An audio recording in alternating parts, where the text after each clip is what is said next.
Ashazi Bargudi Chico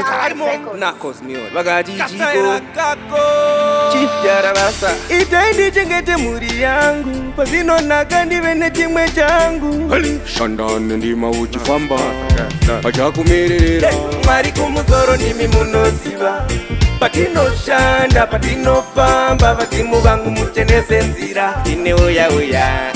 Musandi kanganwe Mari kumusoro nimi munosiva Patino shanda, patino famba Vatimu vangu muchenese nzira Ine uya uya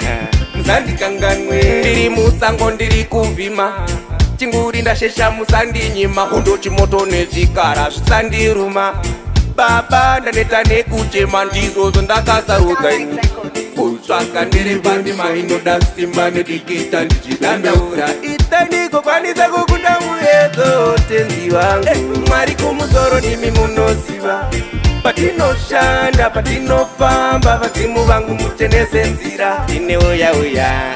Musandi kanganwe Mwari kumusoro nimi munosiva Patinoshanda, patinofamba Vadzimu vangu muchenese nzira Ine uya uya Musandi kanganwe Imwe yahere kwandobva Ndinoda kuti mundipe simba rekuzosunungura vari kutevera kwandobva Ndakazvipira pabasa rangu zvikanzishanda nendima uchifamba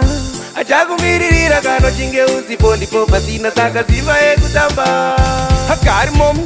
Sometimes nombosanganiswa nevanhu vanoteerera Oshadweta se usina choice sezvanenge achitaurwa chingomuteerera Zvinosvika pakutina zvimwe zvinuso Konze wakunda Monday, wakunda Tuesday, wakunda Wednesday, wakunda Thursday, wakunda Friday Unenge uchichengetwa naja Mtimu yakapara saka kwana chekutya munoziva Patinoshanda, patinofamba Vadzimu vangu muchenese nzira Ine uya uya Musandi kanganwe Mwari kumusoro nimi munoziva Patinoshanda, patinofamba Vadzimu vangu muchenese nzira Ine uya uya Musandi kanganwe Ndiri musango ndiri kuvima Chinguri ndashesha musandi nyima Hondo chimoto nezvikara zvisandiruma Baba ndaneta nekuchema ndizozo ndakasarudza ini Kutsvaka ndiri pandi mainoda simba nedikita ndichidandaura Itandiko kwanisa kukunda muyezo tenzi wangu Mwari kumusoro nimi munosiva Patinoshanda, patinofamba Vadzimu vangu muchenese nzira Ine uya uya Musandi kanganwe Mwari kumusoro nimi munosiva Patinoshanda, patinofamba Vadzimu vangu muchenese nzira Ine uya uya Musandi kanganwe